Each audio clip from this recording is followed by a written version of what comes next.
Okay, look guys, we're in the 2 weeks between an Avengers movie and sort of an X-Men movie, so what were you expecting your options to be?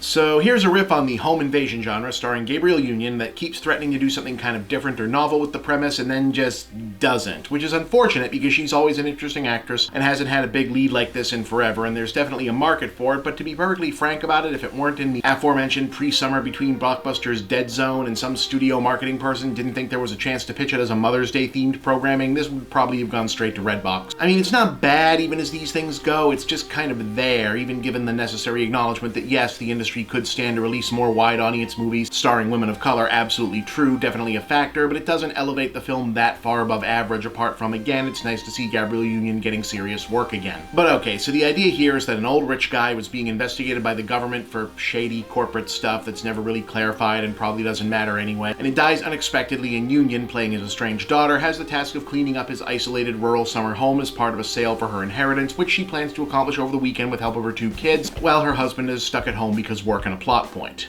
It turns out that since she'd last been there, the house has been retrofitted with high-tech automated security system and evidently contains a hidden safe where the old man may or may not have squirreled away his ill-gotten millions, which has drawn a group of dangerous thieves to the location to look for and find the safe and steal the loot. Not expecting to find Union and the kids waiting for them, the situation devolves into a standoff where the bad guys are locked inside with the kids and in control of the security apparatus while Mom is outside and will have to die hard her way around the place to take them out and save her family, while at least theoretically confronting her own issues with being back at the source of her childhood troubled memories. I say theoretically because the film brings this up as a thematic point and then proceeds to not really do anything with it. We don't really find out what evil grandpa did or why they're estranged beyond the he was a criminal business, which is fine I guess, except there's a lot of setup about how she doesn't like walking around certain parts of the house, a horse stable that's been empty since she left, boxes full of her old stuff that keeps getting establishing shots and then not really figuring in the plot in any meaningful way. It doesn't so much feel like there's missing storyline as it does an attempt to substitute symbols of character development for the real thing. There's a repeated refrain that no one knows what she's capable of, but we don't really see anyone she knows or meets treat her with anything other than respect, and she doesn't really do anything action-wise to hint at some hidden reservoir of secret skills or willingness to take the fight to dark places. And apart from dividing the 4 bad guys into the expected cool-headed leader, smart guy, weak guy, dangerous psycho, final boss classes,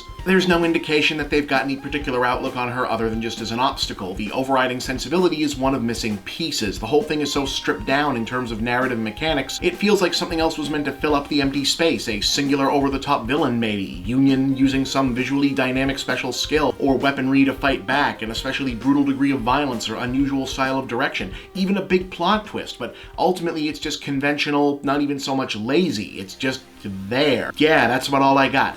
2.5 stars, fun lead, decent performance, not a bad film, but just kind of there, actually.